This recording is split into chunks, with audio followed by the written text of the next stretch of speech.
They hate when you elevate. They stacking up losses, I'm handing them out, yeah, I had to go delegate. It feel like I'm floating, I'm lost in the moment, I swear I could levitate. They never believed that I would really fly. What's up, world? Welcome back to another great episode of Express Yourself with XPress. I am your humble host, XPress. Thank you again, because it ain't about me, it's about all of us coming together. So let me thank the people that came together with me to put this together as well. I got Burgundyism, Free Fuel, Shoe Pugs, Self-Love, and King Vision. As you guys already know, it's on the crown all the time. But you know how I start every episode with the expression. The expression of this episode is very, very it's meaningful because it's describing the individual I have with me today. But I want to say the expression of this episode is grace. Every time that I see this individual out, not only does she carry herself very gracefully, she's giving grace to others. So that's how the abundance comes back to her. You get what you give, and she definitely gives a lot of love, so she deserves a lot more in return. So ladies and gentlemen, without further ado, let's welcome in the amazing, talented artist by the name of Miss Cherell Terri. Yes. Hey y'all, how y'all doing? How you doing? I'm good. I'm good. Today's a good day. Okay. Yeah. My excitement knocked out the image a little bit, but we Oh, back. that's all right. We back. No. Okay. Yeah, I was excitement. Right. No, but thank you. We've had a conversation before, but this one's gonna be a little bit more in depth. Let's go. And I come with an amazing segment, so I'm gonna have a lot for you to share this episode. Nice. So for those who may not know, let them know where you're originally from and some of your family upbringing. Okay. So I am originally from Florence, Alabama. Mhm. I moved to the Bay Area to Pittsburgh / Antioch, California, two different cities, but they're across the street from each other. Okay. Right, When I was when I was 11 years old. So I spent all of my elementary years, all those important years, upbringing is definitely Southern, and that Mhm. stuck with me. And then I got all of my life from the Bay Area. Mhm. So, I've been yes. seeing you. I've been seeing you. Yes. You know? Yes. So, and I gotta ask because I got roots in Alabama as well. Mhm. How close is your area to Atmore, Alabama, and Mobile, Alabama? Oh, not close at all. Okay. So I'm from Lauderdale County. Lauderdale County is at the top. Yeah, that's what. Yeah, That's so Muscle why. Shoals, Yep. Sheffield, all of that, Mhm. that's where my family is. I do have some family in Tuscumbia, Tuscaloosa, Yes. places Okay. like that. Huntsville. Huntsville. My sister's in Huntsville, I believe. One of Mhm. my sisters, and the other one is in Florence. But Okay. yeah. Okay. Mhm. Yeah. Just wanted to make sure the ties was, Oh yeah. Yeah, definitely. So, how was the transition for you from Alabama to Pittsburgh, even though you were very young? I remember it because Mhm. I was in shock when Mhm. I got there. So my family has always, I feel like they've always been nomads, especially on my dad's Ooh. side. They would just dip and try Mhm. something new. All of them, up to my grandmother. So, and both of my grandmothers actually. Okay. But on my dad's side, my grandmother and I believe two of my aunts were already in Fairfield and like Vallejo or Vacaville, somewhere over Mhm. there. And when we got there, my aunt came to pick me up, my Aunt Vet. And my Aunt Vet is, well, at the time, she's the young one. She's the one that's still popping. She's the one that's still Mhm. doing her thing and busting moves. You Mhm. know what I'm saying? So I remember she picked me up when she found out when we first moved out here, we moved with them, with my grandmother and all that. Before we moved over to Pittsburgh, we were in Fairfield, I believe. And she picked me up one night and I heard this song and I'm like, what is that? What? I was like, Auntie, what are you listening to? Mhm. And she was like, oh, baby, this is Mac Dre. Yep. And I said, Mac Dre, okay. And I'm coming from like, I've heard Tupac, I've heard Too Short, I've heard E40. My Right. dad was already on that, right? But down in Alabama, Mac Dre wasn't a thing yet. You know what I'm saying? So I didn't know anything about that. I heard those three people mainly, and Snoop and Dogg Pound and all that. And then everything else was UGK, Hot Boys. Okay, so no Keep the Sneak or none of that yet. No, I knew Okay. nothing about them yet. Okay. So 11 years old, my auntie is like, this is Mac Dre. It was Feeling Myself. And she's dancing. And I'm like, what are you doing? What are you doing? You thought she was drunk or something. I don't know what she was. I was like, what is happening? Because the last time I saw my auntie, she was in Alabama with us. And they were dancing very, very different. So She came back with a different type of flavor. man. So she took that car ride and played some music for me. And I was like, wow, I don't know where I am, but okay, I'm with it. you know. And then as time went on, I went to school. I met up with my cousins and stuff like that. I started to see how people dressed in the Bay Area. I got to see people like ethnicities and races I had no idea existed. In the South, you had black, white, a few, you know, Asian diaspora down there, and then Very minor. some Puerto Ricans, some Mexicans, you know what I'm saying? But I didn't know about Tongans and Samoans and Filipinos and everybody. It's everybody up Cambodians there. and yeah. Yes. Yes. Yes. Yep. So I was just in shock. It was great. I was like, oh, this is wow. Okay. And the So- food is amazing. Food is. Oh, I yeah. mean, even though you come from the South and nobody can beat the South when it comes to food. I saying. mean, But I there's other beg people to that differ. that can compete. They can compete. They Yeah. can't beat. I mean, You know, my mom's side of the family comes from New Orleans, so. oh, that's we- different. Yeah. Yeah, so you we- get yeah. Mhm. No, your experience is heavenly. Yeah, and with grandma's still food. around, so you know she's still getting down in the kitchen. And Yeah. that's the thing that always, you know, like, you want to see me, just go ahead and start cooking. I show up. You ain't even gotta say my name 3 times. Just start cooking. I show up. I Yeah. love it. Yeah, and I'm a Okay. grandma's boy, so we did a Laker game season. She keeps on telling everybody in the family, so I'm getting phone calls from aunties and uncles from all over the place and stuff talking about, she really enjoyed that. I'm like, yeah. She want to go again. I was like, yeah, but it's playoff time, so them tickets go up by about 3 times. So do y'all want to sponsor or finance a help a Negro? Right. You know, but it ain't about that. It's about you and your amazing talent. So let me ask you, when did you experience your first inspiration for music? Oh, when I heard Mariah Carey on the radio, I was Mhm. very small. So again, my parents are nomads, right? Yes. So somehow in between Alabama and California, before California became permanent, we ended up in Idaho. We were in Ooh. Pocatello, Idaho. Okay. Yeah. Yeah. That's a story for another day. But Uh-huh. for the most part, my dad he was very well known with the ladies, right? Okay. All the ladies. Okay. All the ladies. Okay. He liked attention. Mhm. And he had this cute little girl on his hip or like on his shoulders with him. Mhm. And he always had me all over the place. So I helped him get, Oh, yeah. whoever he was talking to, helped Oh, him pull him, yes. basically, at the end of the Mhm. day. And one of the women that later becomes my stepmother and has children by my father, we are out and about. Apparently, I'm outside playing with the ball in front of her house, and Mariah Carey comes on the radio. I believe it was Fantasy, if I'm not mistaken. And I started singing along. And Mm. the story is, she can sing. Did y'all hear her? Mm. So this is a story that I've been hearing like my whole life. It's Mhm. just been since I heard that, since I opened my mouth, it was Mhm. just a thing. But I've always loved music. Mhm. My parents, like I said, my dad was very hip hop. He listened to all the hip hop. Yeah. But my mom, I love my mom for this because neither one of them are musically inclined to save their life. But they love music. They love Can't hold music. a note, but they can tell you about, something somebody wrote. That part. So with my mom was heavy like 80s music, 70s music, early Okay. 90s. Oh, she loved the 80s. Because of her, I absolutely love the 80s. I love Mhm. every artist that came out during that time, all of the different genres. She exposed me to everything. Okay. So with movies and music, I definitely give a lot of that up to my mom. So I always heard different types of music throughout the house and Mhm. was interested in all these different rock songs that she would just randomly start singing, like Mhm. all the things. It But makes yeah, very much sense how versatile you are thank you. with talking about what your inspirations were coming from, the 80s and the 90s and stuff. That was a very, very, I don't even care what nobody says. That was the golden era It was. of music. The Oh, it 80s was. transitioned into the 90s. I don't think anything can touch that, especially when it comes to R&B. Oh yeah. Especially when it comes to that. So you mentioned Mariah Carey. Yeah. You mentioned your mom. You mentioned your dad. Hmm. How important has the support of your mom and dad has been to you so you can have your Mariah Carey moments?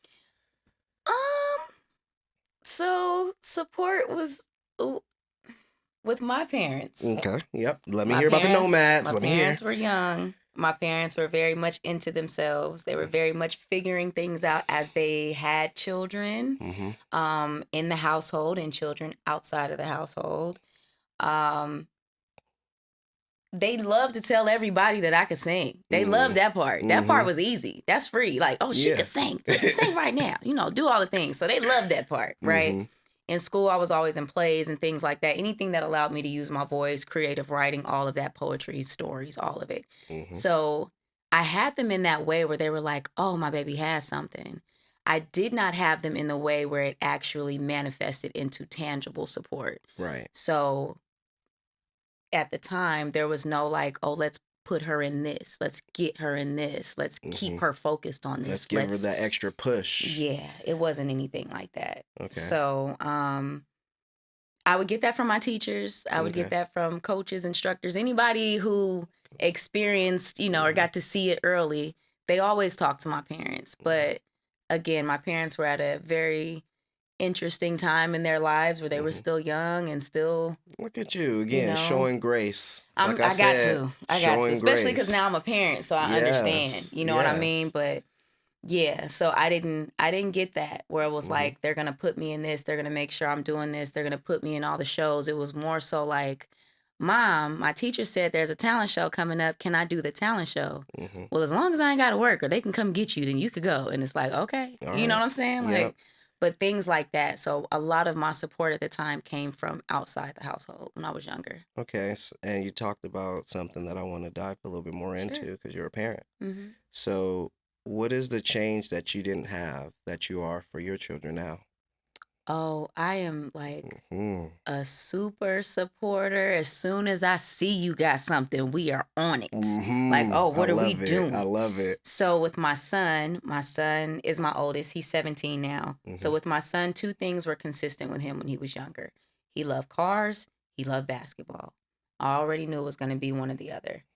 As time went on, he liked basketball, but he wasn't really feeling the whole dedication side of it. That was just too much for him. It wasn't his thing. Okay, it wasn't him. Nah, but he'll go play. You know what I'm saying? Like he'll be a part of the team. He'll go play. He'll go shoot. He was good at it, but that's not where his heart was. His heart was in cars and automotive and things like that. So it's been that way since he was younger. So I just kind of watched him as he was getting older. I would give him the things he asked for. He asked for a basketball. Cool. He asked for this set where you actually had to build your car. I got you. We're going to do that. You wanted the little Power Wheel cars, whatever it is that you wanted. I got you. Like, we're going to do that. And I'm just watching.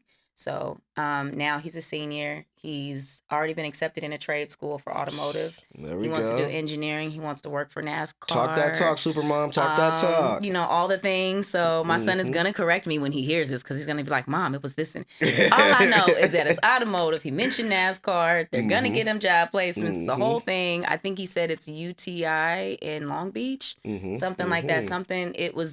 He got really excited about this school in particular. So I'm looking forward to that for him. So he's about to transition from, school and being the kid to now this summer he's going to be working. He's saving up for his car because I am not driving back and forth to Long Beach every day. Right. Because there are other schools, but that's school you wanted to go to. So you're going to have to get there. Right. But yeah, so I'm pretty proud of that boy right there because that's what he's always wanted to do. It's always been cars or the basketball, but the cars have been consistent. So that's what he does. I have two other daughters. So my son's 17. My daughter, my middle daughter is 13. And then I have an 11-year-old daughter. I'm going to pray for you. Yeah. So my 13-year-old has always had a voice. She's always been the singer. She's always been the person in front. She's always talked when she couldn't talk. She's always been the center of everything. You're That's literally just describing the dynamic between me and my sisters. I'm the oldest. I'm the only boy. My sister was the one that's a year younger than me. She's always felt like she was the oldest. Her voice has always been the one that she felt had to be heard. Yep.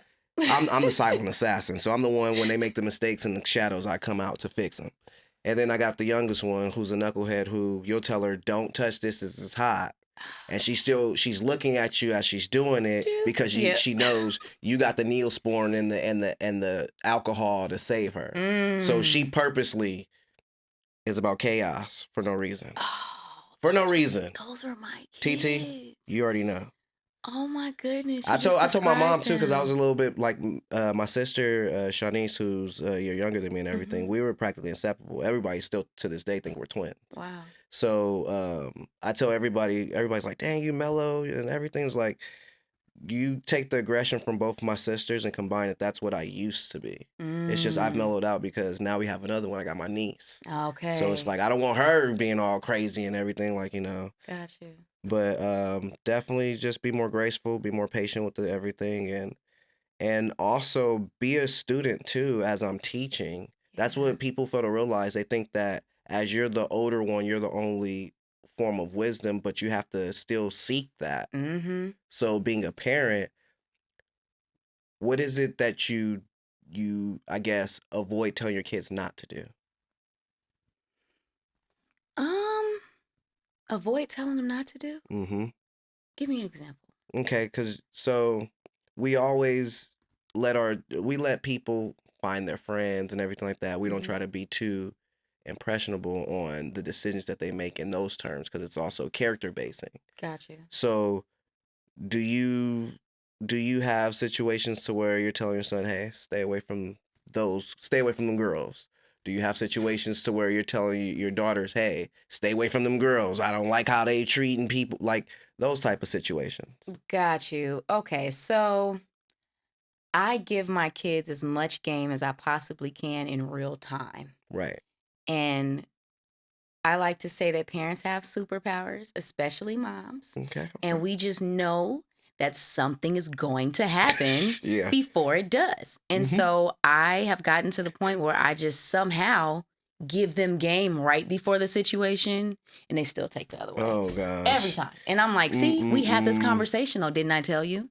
So on a lighter note, and I'm just going to use him as an example because he's my first one that's going out of the home. He's transitioning, right?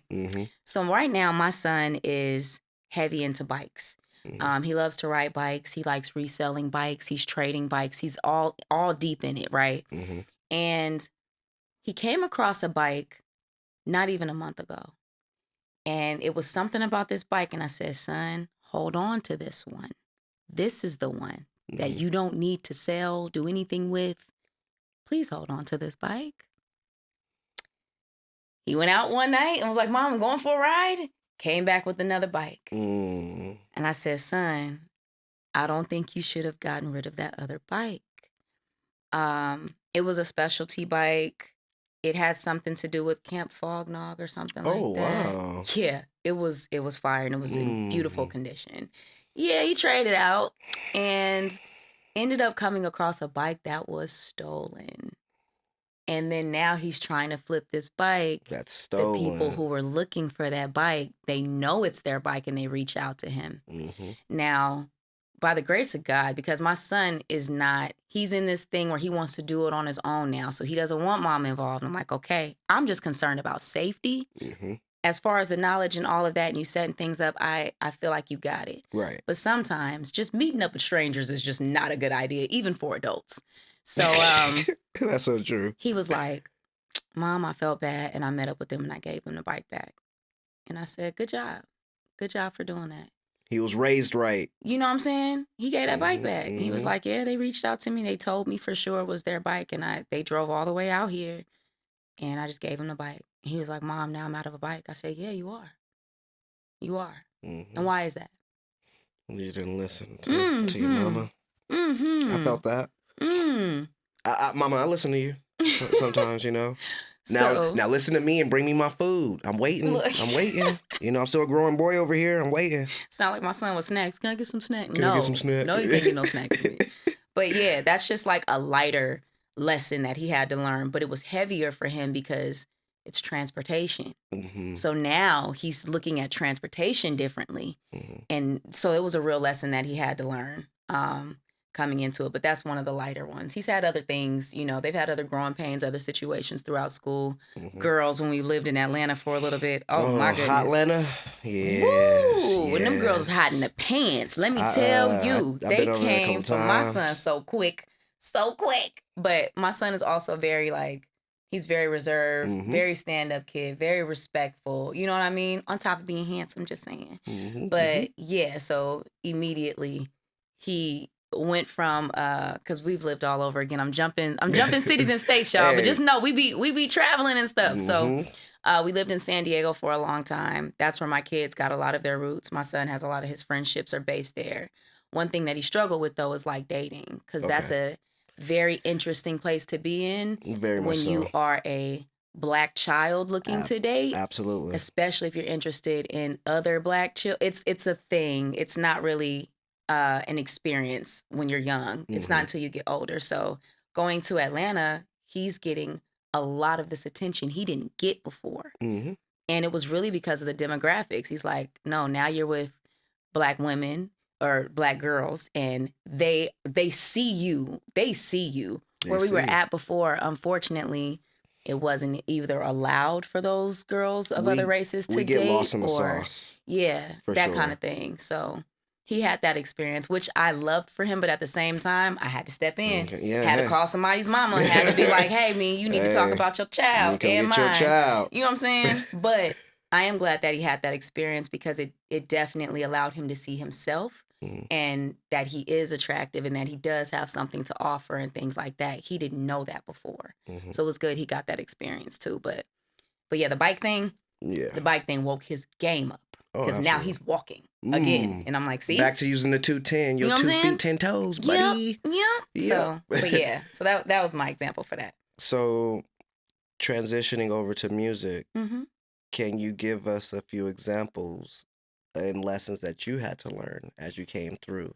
Oh, yeah. Because, this is all about helping the next, Yes, don't be so trusting. Don't be so trusting. Don't be so trusting. A lot of us, when we get into this game, whether it's on purpose or by accident, we are completely enthralled with the creation of music, with our love for music, with all of these beautiful things that you do need to hold on to forever. So let me make that clear. I'm not saying to get rid of those things or anything like that, but what I am saying is you're moving from the creation process into a business and into an industry that is very murky. And so you just have to be a little bit more cautious. Discernment is a major thing. Discernment is a major thing. And that's hard because a lot of people will come at you and they'll be you'll have a great interaction with them at first. You know what I'm saying? So you're like, oh yeah, you get all enthusiastic. That's my thing. When I meet somebody now I get this, I'll share this with y'all. So now I actually get like confirmation from God immediately when people are supposed to be connected with me in the music business or in any type of business. Like I get an immediate confirmation because I ask for that. I've prayed for that now. Before it was just, oh, we talked about this. We talked about that. They were so nice. Oh my God. And it was so great. And we just got along and we laughed. And I'm so excited and they're so good. Like, and I still have those things. I still have those moments, but I've learned to like hold on to that excitement and analyze or just sit back and think on it, like sit with it for a little bit, sit with my interaction with them, plan another interaction with them to see if they can keep the same vibe, if it's like consistent, if that's who they really are. So I think that you have to have a balance between all of your enthusiasm and all of these great things you have and being realistic and reality and the fact that you don't know these people. Okay. I don't know you. I don't know you. You don't know me. But I don't know you. So we're going to have to do some vetting. You know what I'm saying? Things like that. But that would be the biggest thing. It's just prepare yourself. Other than that, there's so much free game out there right now. It's a lot of things you still got to be careful with. But the internet is at your disposal. Social media is at your disposal. YouTube University is at your disposal. Start learning things. Ask questions. You got ChatGPT. Use it. It's a tool, okay? Don't rely on it with your whole life. But please don't. But definitely utilize it as a tool. Like ask questions. If you don't know what splits are, if you don't know what a pro is, things like that, like you need to know these things when you're going into it.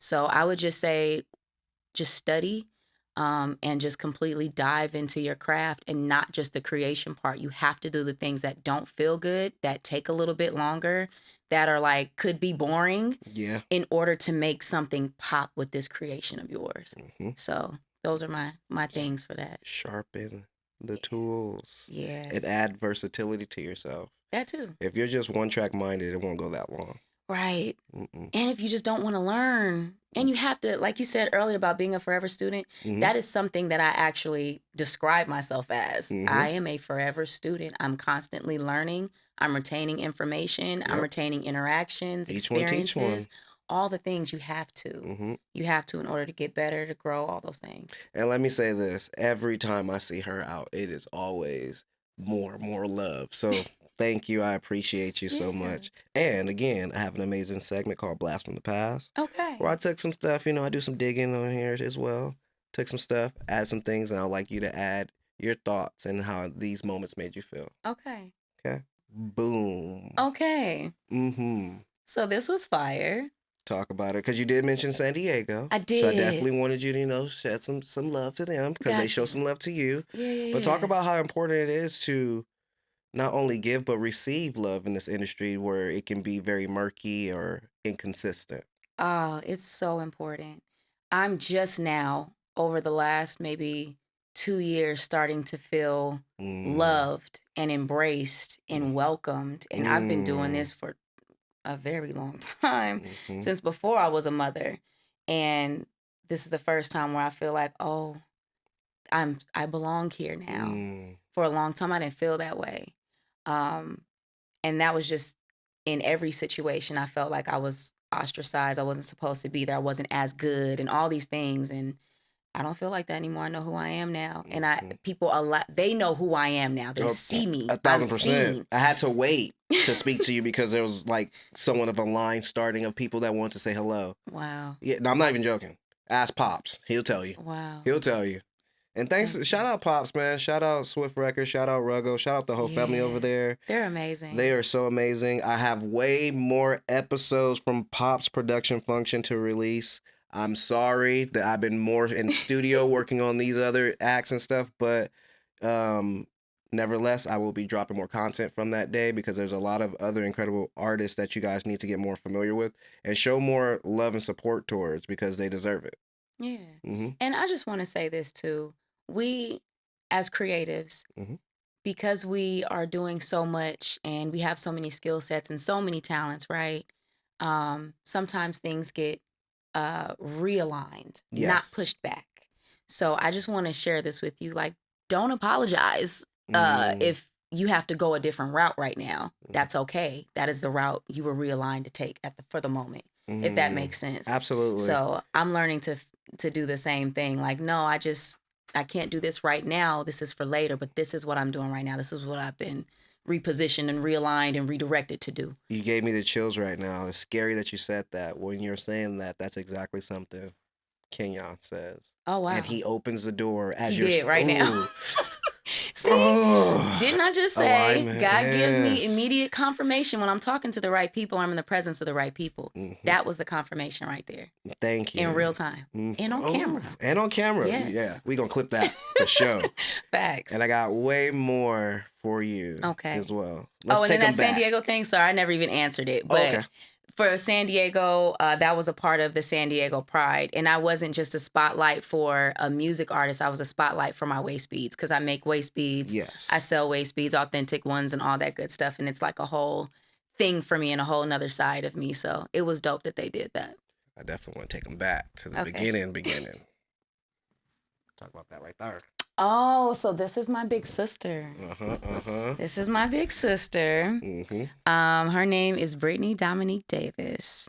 And I love everything about my sister. So my sister actually passed away. She passed, as soon as I moved here. Mm-hmm. So that was crazy. So my sister was in a house fire. It was her and her baby brother, who was 2 years old, and our cousin Monica. They were 14 years old. And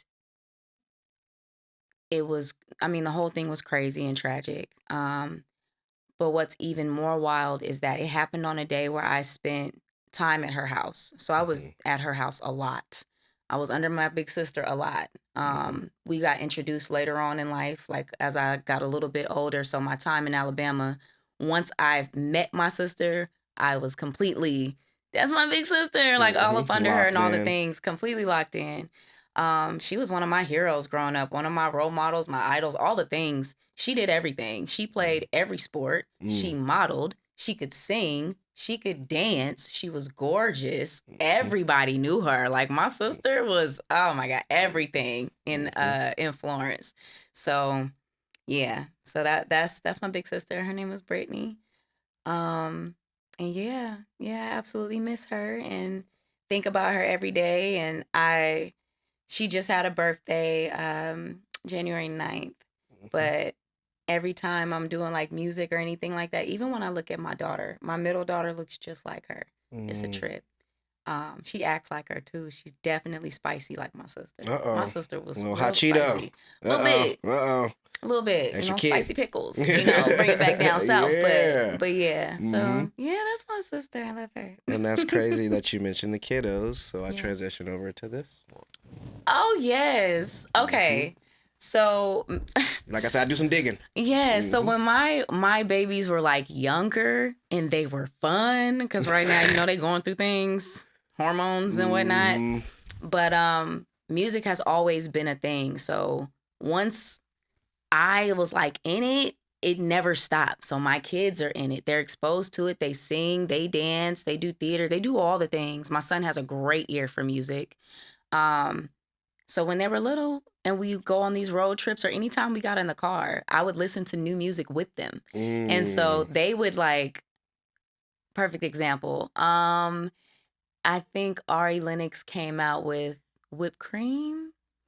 I think that's what it was. And my girls were in love. Look at my mama calling me right now. Look. I have to, yeah, she know. I'll call you after. But yeah, there was a song called Whipped Cream that came out, and both of my girls were like, Mom, can you play this song? Can you play it? And I will say this, I'm an artist and a musician, and for artistic purposes, my kids get to listen to probably a lot more music than most parents allow their children to listen to. Okay. It's for it comes with the territory. It does. It comes with it. You know what I'm saying? Like, they're not listening to the wild. But, you know, the content may be a little bit grown depending. And it's for their ear. You know what I mean? But yeah, so we used to do these car rides and they would let me record them. And they're like, Mom, let's do this song. So we did Whipped Cream at home one day. We did another one, Giveon. We did a Giveon song in the car one time.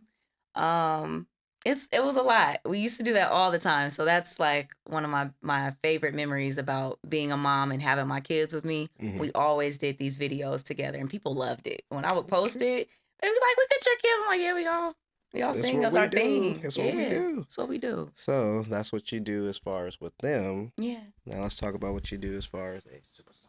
Oh, thank you. So that was one of my favorite shows. That was the first time I did a fashion show. Shout out to my homegirl, Tommy. Tommy is the owner, curator, and just all things Izami. So it's Izami SD. Look it up, okay? She's absolutely incredible. She's an athlete as well as being a business owner. She's heavy into the community. She's just a great person to be around. I get to see her on Sunday because we're working on something. We got something in the works finally. Top secret, but y'all will know very, very soon. But yeah, she's an incredible human that I actually met through my regular day job.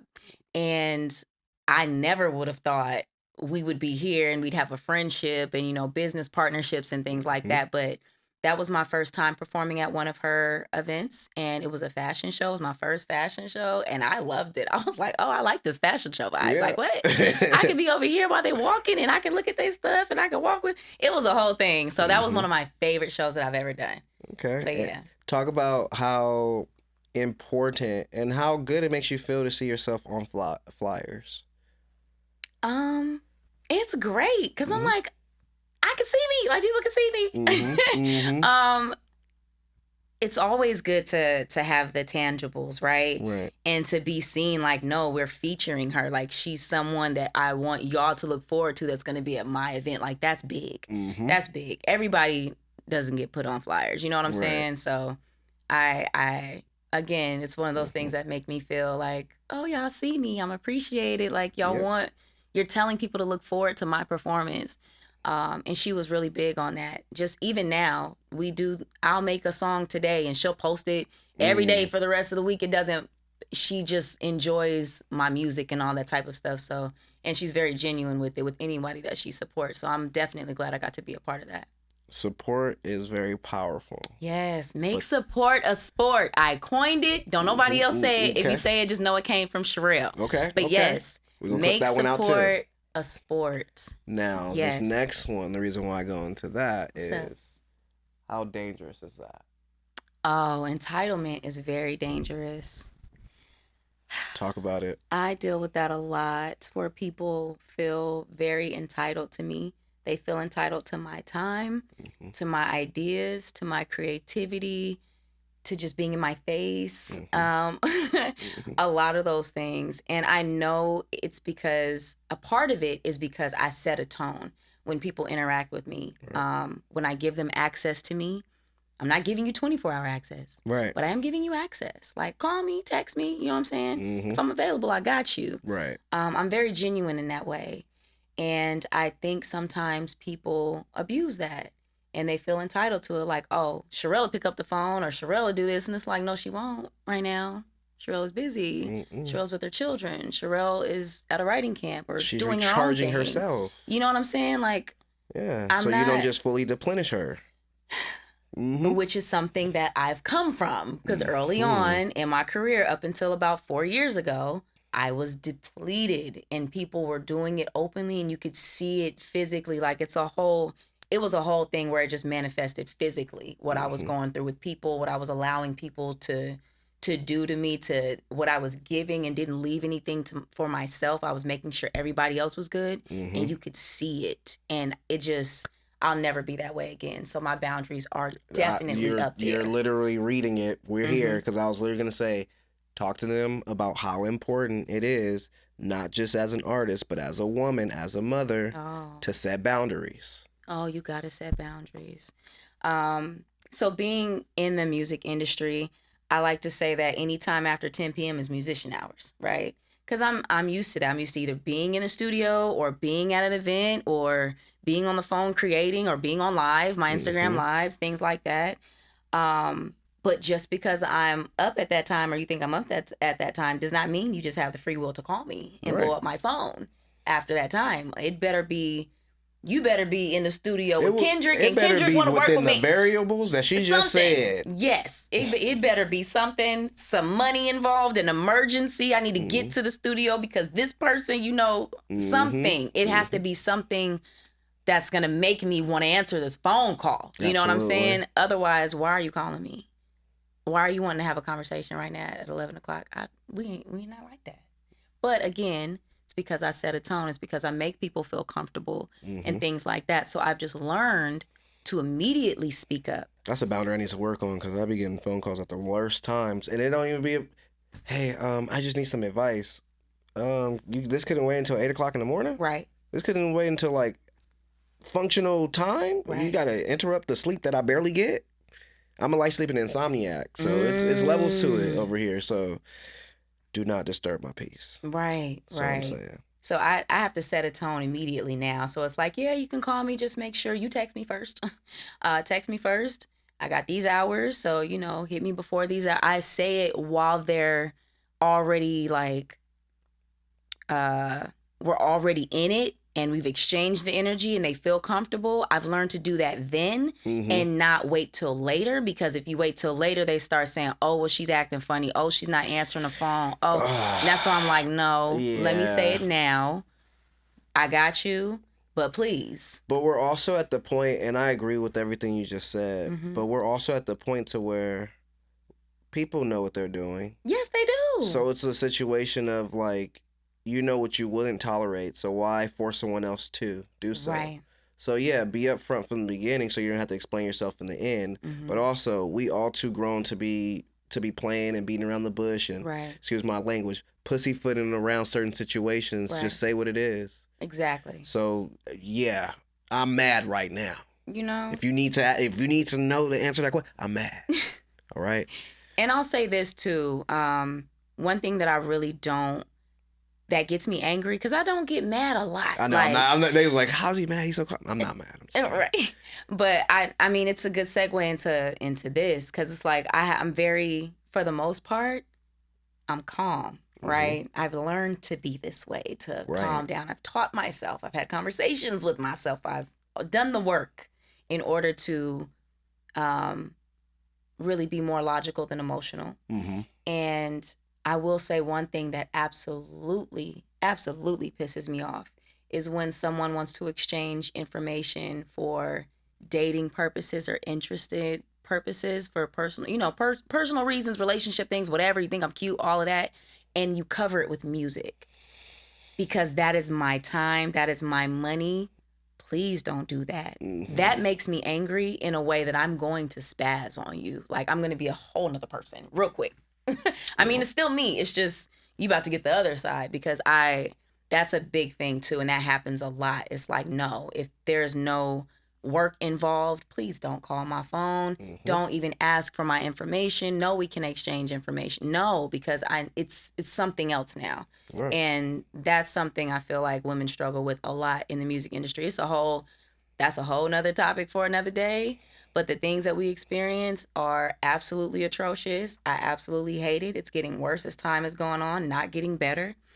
But yeah, a lot of people will I can feel it.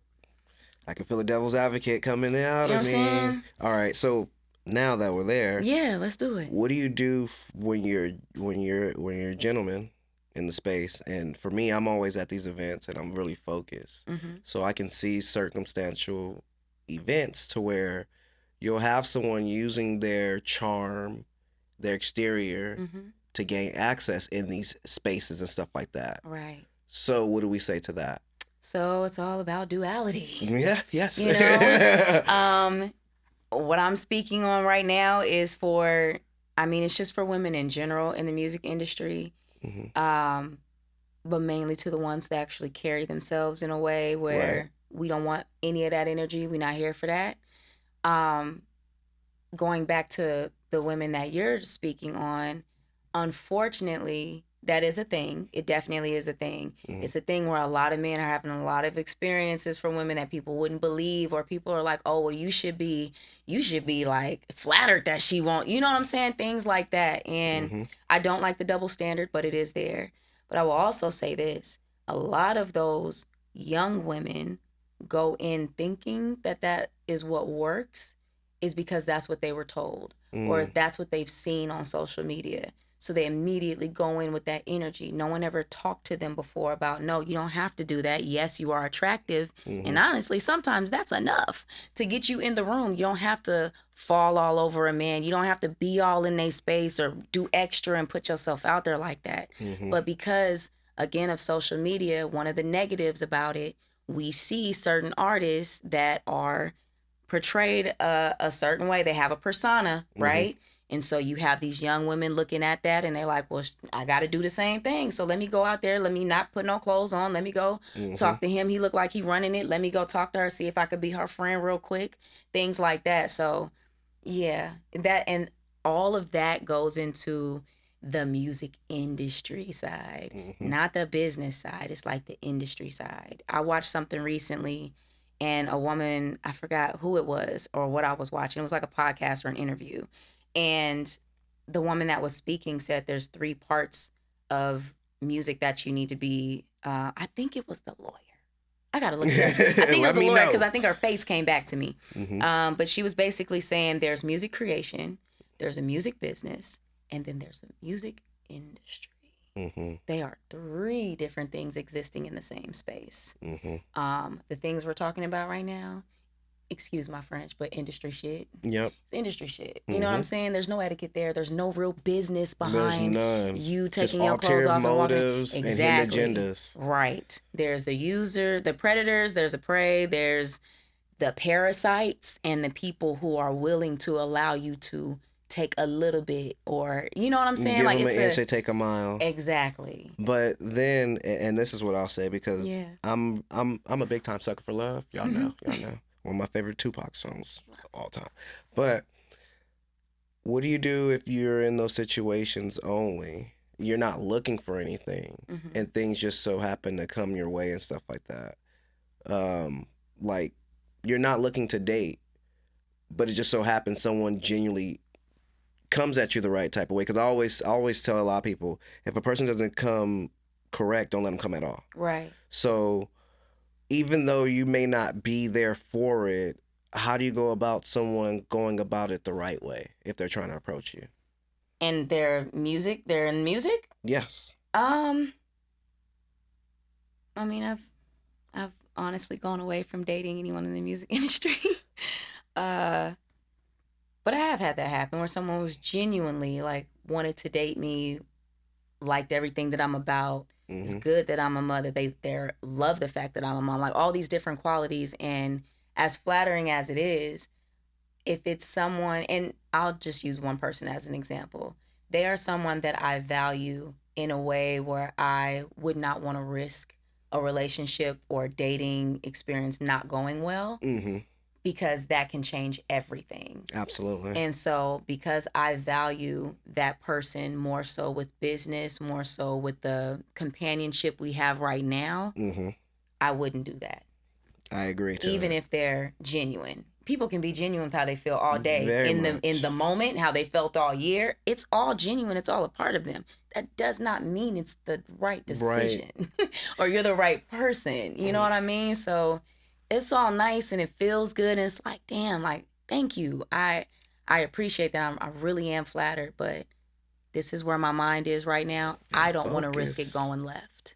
That's all I know this hasn't went left, so we just gonna keep it over here. Right. You know what I mean? We're gonna be all right. Right. But also, I like to make it clear too, like if this is gonna be something that's difficult for you because you have feelings, then let me know now so I can start, redirecting what we have going on, our projects, things like that. Easily. So, because it can get. I hate that awkwardness to where like you have that situation or whatever, and then you come across seeing the people or whatever out and about, and then it's just the awkwardness after you thought you just had the most mature, understanding conversation, and it just And it's my mama confirmation. again. It is my mama again. Okay, it might be an emergency. It's not an emergency. She's just wondering why I called her, and I'm calling her about the plate of food that she's supposed to long overdue. I'm telling you, I can answer right now, put it on speaker, and it's just all about the food. But I'll get to her later. Okay. But no, there is another. Get off my phone, lady. There is another photo that I definitely want to have you indulge in and let us know what this moment meant to you. And it would be this one here. Because it get pretty hot after Friday. But it's all about... Oh, Saturday night. What? Yes. Okay, Saturday Night is my single that I just released on April 18th. Yes. I am so happy with that record. I love that record. That record was created at a strange time in my life, and now everybody gets to hear it, and it has the right energy behind it. I have the right energy behind it. I have the right presentation behind it. Everything is just right with timing. But yeah, Saturday Night is my new single that's out right now, and I am pushing it like crazy. Oh no. So it's Loving a good record, guys. I know I'm biased because it's mine. I know it's mine. When it's good, it's good. So but it's speak good. on it. It's good. It's good. It makes everybody feel good. It's a nice vibe for the summer. It's a nice vibe really for any day. So I've been saying like every day feels like Saturday. Every day is Saturday. It's just, it makes you feel like that. Like, oh, I feel good today. You know what I mean? So, but yeah. What more can we expect from this amazing moment?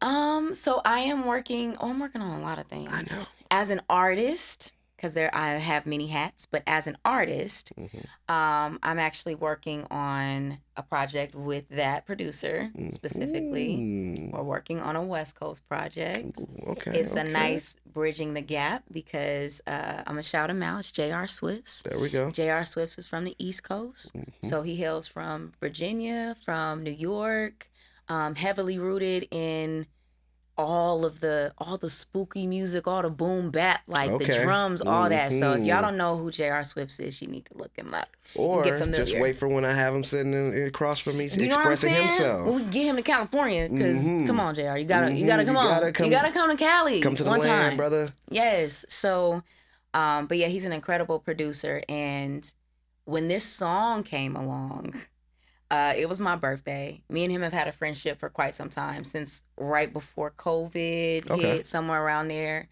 And I got a lot of records from him back then. But this was my birthday of 2022. So that's how old this song is. That's when it was created. It was 2022. Um, I had just had a major surgery and I was still not okay from the surgery. I had a very difficult recovery process. I actually didn't recover up until last year. I've been fully recovered.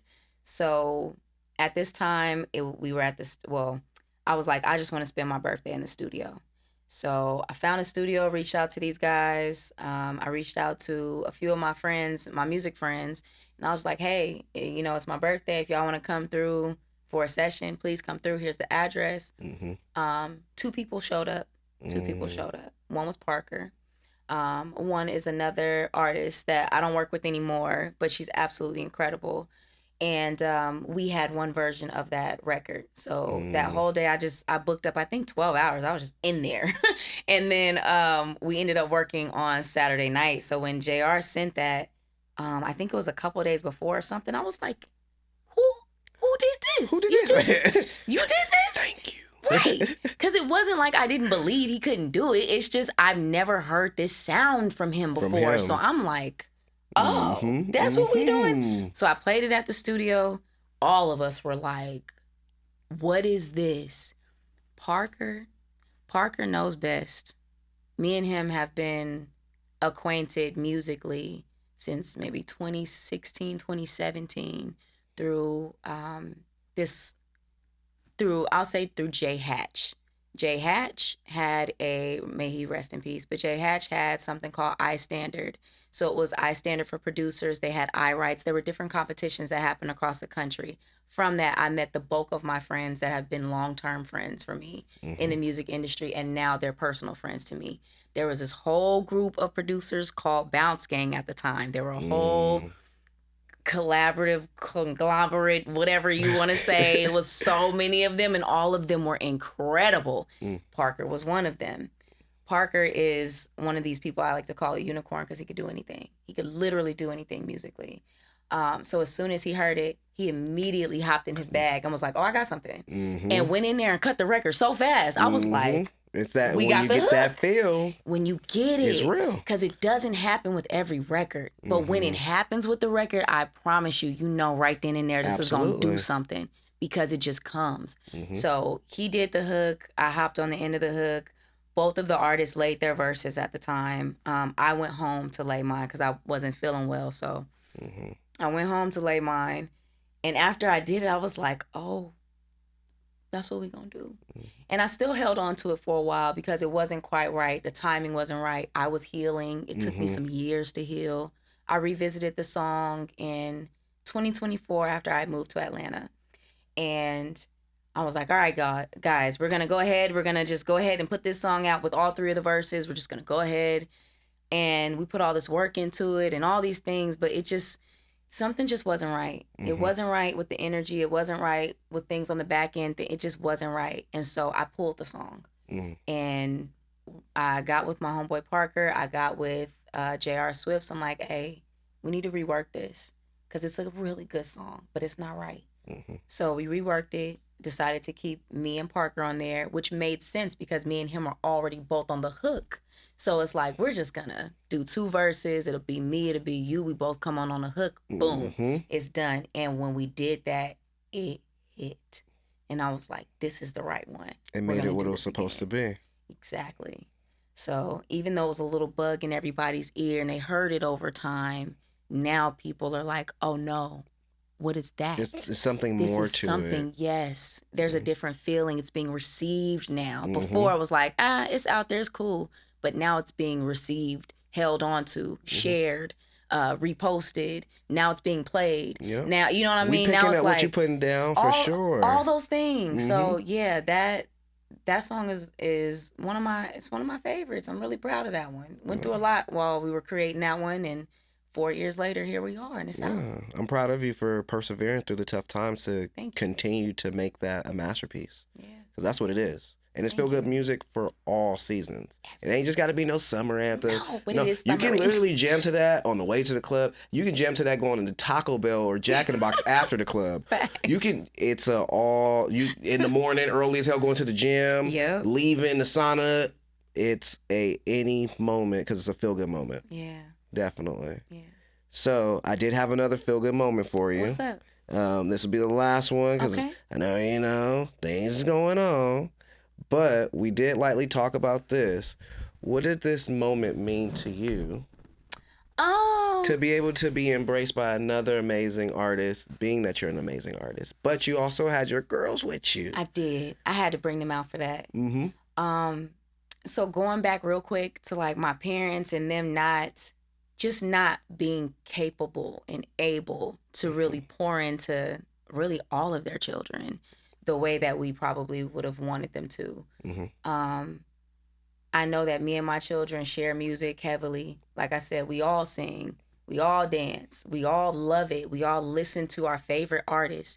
Kehlani is one of our favorite artists as a family. Not only is because she's from the town business all day, Bay Area. Right. You know what I'm saying?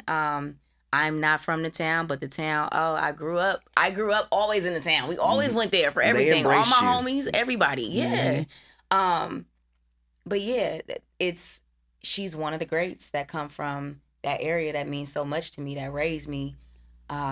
So I've always been a fan of her since her mixtape days. And she was young out there singing outside with the homies. And we passed. And I'm like, who is that singing? They're like, oh, that's Kay. I'm like, nights like this and what? Can I still get played over here on the regular? You know what I'm saying? So, but even before that, like it's different for me. It hits different for me, especially to see where she is right now. And then to be able to share all her music with my children. And they love her, like into her, and they know the lyrics. They're listening to the album on their own. Like we all have our phones and our headphones, and they're listening on their own and forming their own opinions about it and all that stuff. So, back to my parents real quick. I know I'm jumping back and forth, but one thing that I loved to do when I was in the 90s, when I could go and I met Brandy, and I waited in line forever. I waited in line forever to meet her, to get an autograph, like all the things. And she was young at the time, so it was. She wasn't like.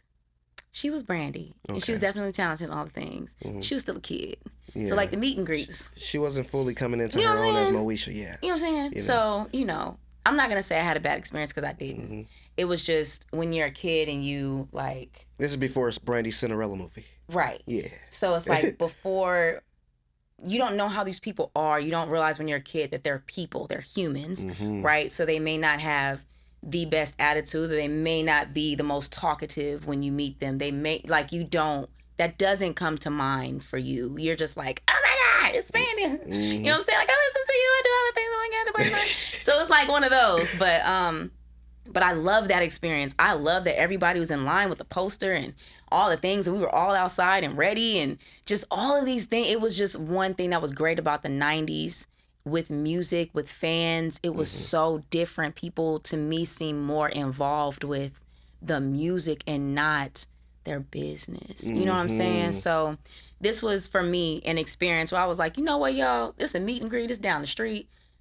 We got to go see Kehlani, you know? And I had a writing camp the day before. And I was talking to a few of my friends, and I knew what they were going to say. Because, for one, with the majority of my friendships in music, I am one of the only parents, right? Okay. So I asked them, I was like, would I be a bad mom if I took my kids out of school so they could meet Kehlani? They were like, what? You're a great mom. You did it. Go do it.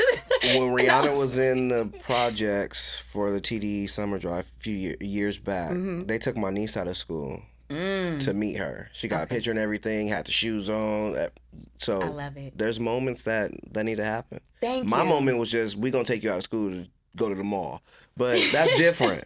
You know, make those memorable moments like that. Yeah. So I'm glad that I did that. But it's like, they got this going on, it's testing. You know, it's the struggle between being a creative parent and being a parent, because you don't want to come off as irresponsible, you know, things like that. So I struggle with that a lot, because I be ready to be like, y'all, we going here, we about to go do this, we do it. I think the irresponsible feeling would be if you didn't allow that moment to happen. I thought about That's that too. stealing their joy. That's stealing their moment that could propel into something else. Yeah, yeah. Just like you said with your son and everything. There was basketball and there was cars. Mm-hmm. Push him towards both and see where he falls, and then push him more to the one that he's leaning more heavier to. Right. Same thing with them. Like you literally said, y'all favorite artist collectively is her. Yep. Now that moment was a moment that you guys all shared together. Yeah, it was. So that was pretty dope. So I was glad that I got to like relive my childhood in a way by waiting in line, by knowing that I'm getting the vinyls and the wristbands, and like that part for me was exciting. But then on top of that, I'm like, they get to meet somebody. But my children are hilarious, because they're very realistic with the way that they think. But a lot of kids are like that now. It's just the times that we're in. Yeah. And the little one was like, well, is she gonna sing? And I said, no, she's not singing. But you get to meet her. You get to, you know, have a picture of her. Hopefully she has time to talk. Sometimes they don't, depending on how many people are there. And she was like, oh, okay, I still want to go. So I'm like, I bet you do. I bet you do. Right. And then that's the youngest. And then my older girl, she was like, okay, let me just make sure I get cute, you know, get the things, whatever. So we actually didn't have to stand in line for that long. It actually went by very quickly. It was very organized. We went in, and the woman who was in there before, apparently she smelled really good, because Kaylani was like, what is she wearing? Which one was it? What bottle was it? Like, it was a whole thing. So it was funny to walk in on that part, and the girls just got to see her be human real quick. Right. You know what I'm saying? And asking about a perfume, because she needed that, you know? And if I'm not mistaken, it was a Beyonce perfume in the silver bottle, not the gold. So it had her wrapped up. I'll get that for my mama and my sisters. You know what I'm saying? So that's what like had her attention. But yeah, she was real sweet, very professional. They did move her along very quickly. So we didn't have like a long conversation or anything like that, but we had enough of an interaction. I told you earlier, I make waist beads and things like that. I know that Kaylani wears waist beads. So I asked her if it was okay if I gifted them to her. That's not a normal gift. And if you're into waist beads like that, you don't accept them from everyone. Right. So I made sure I asked if it was okay. And then I was like, hey, you know, if they're not for you, if you don't feel called to wear them, please just gift them to someone else. Like, just know it has good energy behind them. Look at her showing grace every place she go. I mean, you got to, but also have a higher understanding of certain things. That's why, like, waist beads is not just a part of my brand and my merch, but it's something I'm tied to. Like, I'm absolutely tied to it, and there are beliefs behind it, the origins, all the things up until the way that I use them, and God has allowed me to use them in my life, and the interactions I get to have with women and how I get to help women in that way. So I wanted to make sure I was very, if it's okay, you know what I mean? Because not to be pushy, like, here, I made these for you, like, nothing like that. It's just like, I know that you wear waist beads. I know that you value them. You know the meanings behind them. I have sets for you if you're interested, type of thing. So, but yeah. Amazing, like always. So, and we got our pictures and stuff. It was funny because they were like, we'll just do a group picture. I said, no. I did not pay group prices. Okay, I pay individual price for everybody. So you better get them babies. Get them babies. They pictures separately. I got mine, and then we got our group picture together. It was pretty dope. We trying to shorten her. You don't want the mama claws to come out. You know what I'm saying? But it was really dope to have that moment. And then on top of that, I just took my youngest, my 11-year-old, to her first concert. It was at the Blue Note. She got to see her other favorite singer, which is Sasha Keeble. What? She listens to Sasha Keeble every day. Okay. Every day. So they living their best life. You know, they get all the experiences. That's why I was like, nah, I'm really Did you take her out of school for that one? No, because it was after hours. It was at 5 p.m. where we had to line up. So she went to school that day. Yes, she definitely went to school that day. I got to go shopping for her and all that stuff. And it was funny because we got the tickets months in advance. And I was telling her, you about to go to your first concert. She's like, Mom, I don't want to go. Da-da-da. I was like, yes, you do. You do. But that was her way of being nervous because she's never been before. This is something that I shared with my son. So my son was into music too. His favorite artist at the time was Toby Wigway or New Wigway. I think it's Wigway. I think that's how you say it. But when Toby was like out here rocking with his family and Fat and Nell and all of them, we went to every concert that they had in California. And so my son was like, I want to go. And I took him to every concert that was near us. We went. Just went. So, but I wanted to share that with my girls too. With my 13-year-old, we going to work on that because the people she want to see, I'm like, you can't go there. You can't go to these concerts. You can't go to that. That's not for you. I'm glad to see with you becoming yeah. a parent, you transition from your parenting of nomads to being a parent that goes madly all over the place with your kids and everything. Oh yeah, we do all the things, but that was a great experience to have the little one have. She sat right in front. Had great seats at the Blue Note. She got to see Sasha. She got to hear her. She sounds exactly the same. She's just as beautiful. Her spirit is beautiful. My baby couldn't even talk. I was like, are you okay? Like, you not singing along? She was having a moment. She was like this, looking at the stage like this the whole time. Having a moment. But yeah, I like that I have that bond with them when it comes to music, that we have something that we all love.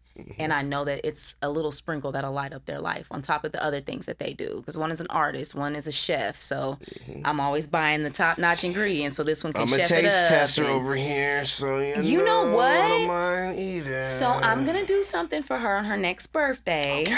Our next birthday, but I would like to do she's not gonna watch this, so I can tell you, and y'all, but I got her a logo made. Chef Mimi is her name. Yes, so Super she has mom. all of the attire, the hat, the apron. She has all the utensils with her logos on it and all the things.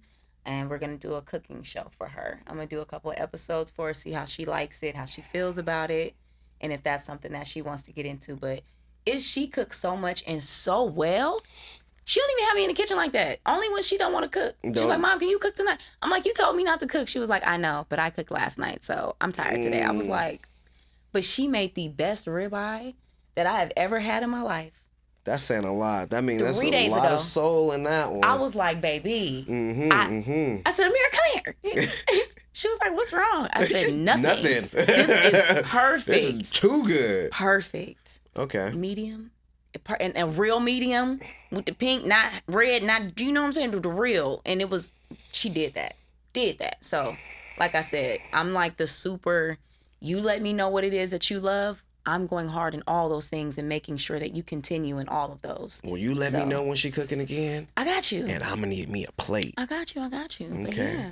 Now we're at the positive period of the podcast where I ask every individual, whether you're talking to a younger version of yourself or someone else out there that's suffering silence, that can heal from whatever's hurting them, to be living in grace and in their moments such as you do. What would that advice be?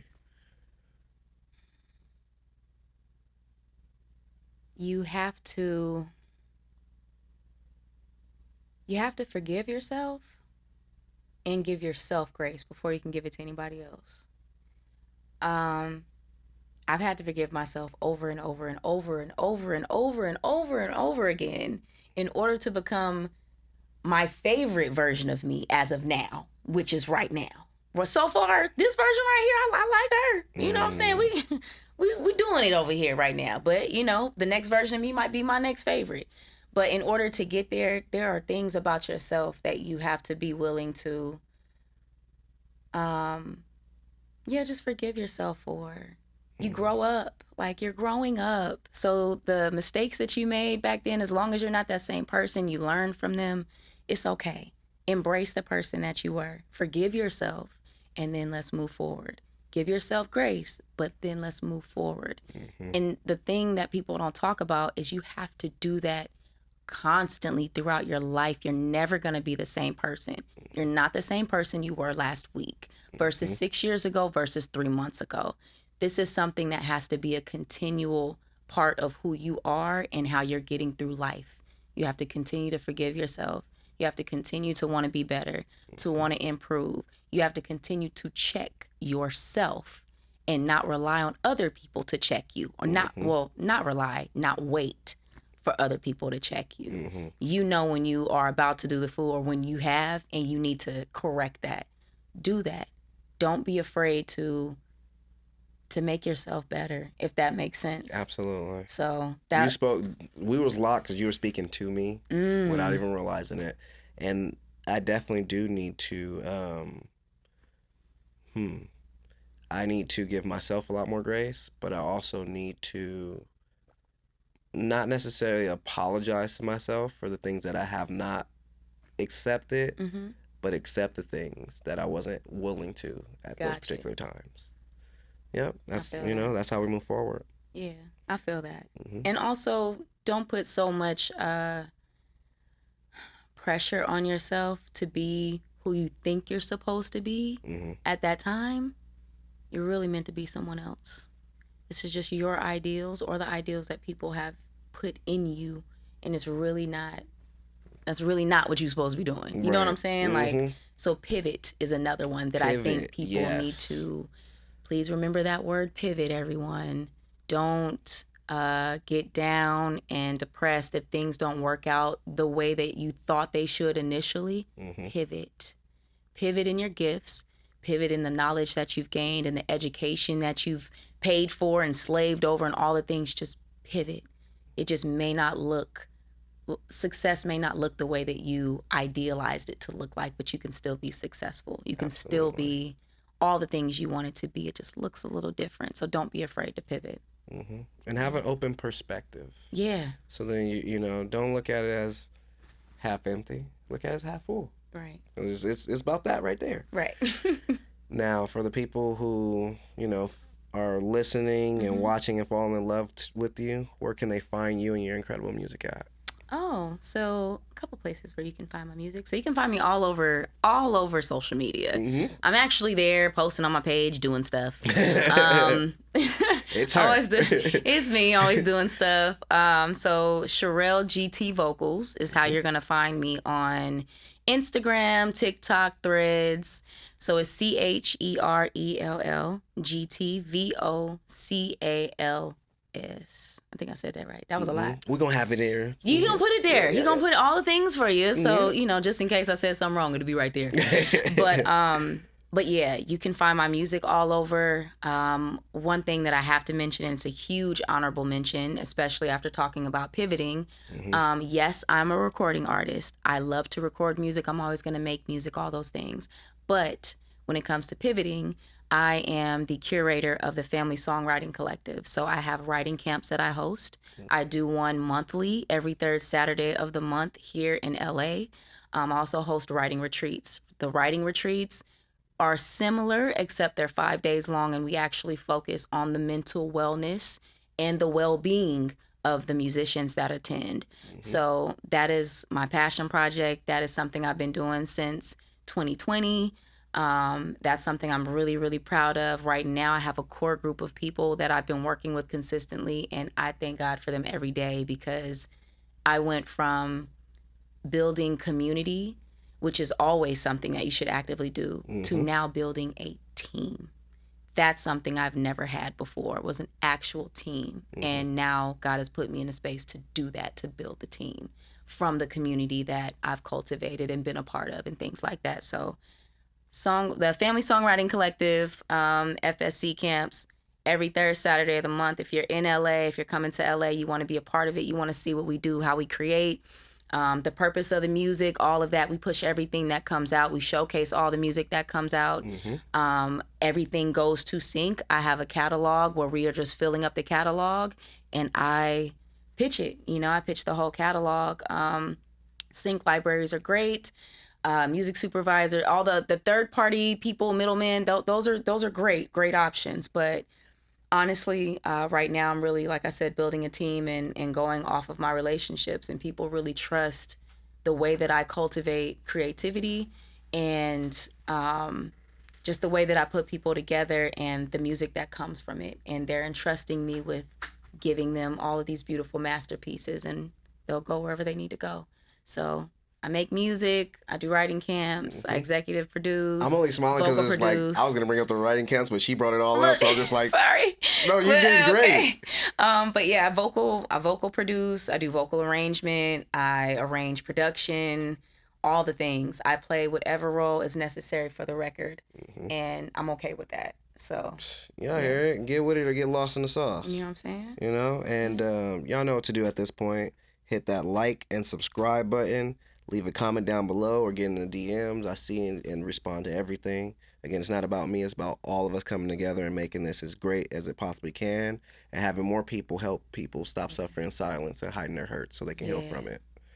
All right, so keep being the amazing person that you are. Thank you. Everybody becomes a repeat offender, so we will have you back. Okay. And you guys keep being already amazing Well, because you've cultivated a great space. Sorry, I know you were in the middle of your thank speech, you. but I gotta tell you. Like, I really appreciate that. Yeah, you've always been you have a very good spirit about you. It's deeper than energy. You said that the first time we met. Yeah, see? And I was going to bring that up too. It was just like... Every time I see you, I'm like, oh, same eyes, same kind spirit, same, this is bigger than me energy, which everyone does not possess. And it takes a lot when you possess that, because you know that that's a part of your purpose and your calling, and it's not always pretty. People don't always get to see what it is you go through in order to give so much to other people. So I want to say thank you, and thank you for having me on today and being accommodating, because Lord, my mom's schedule was not it wasn't scheduling yesterday. It's okay, super mom. We gonna always make the time for you. Thank you. I appreciate you. You do too much for everyone, so it's the least we can do for you. Thank you. Definitely. And I thank you. I hear that and I take that all the way, because it means that much to, again, be seen and to be embraced, because, you know, I'm just a person who wants to just give the love that I come across from time to time.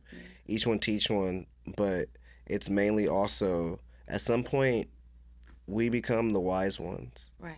So soak up wisdom from the next person so you can give it to the next person. We can't take nothing with us to the grave. So, you know, come across more to give more. That's what I always say. And again, I can't wait till we do this again. Thank you. I can't wait to see you guys again every Taco Tuesday. Y'all know how we do. All right. And again, thank you guys for tuning in. Express yourself with XPress. See y'all next time. Bye. They hate when you elevate. The second of losses, I'm handing them out, yeah, I had to go delegate. It feel like I'm floating, I'm lost in the moment, I swear I could levitate. They never believed that I would really fly.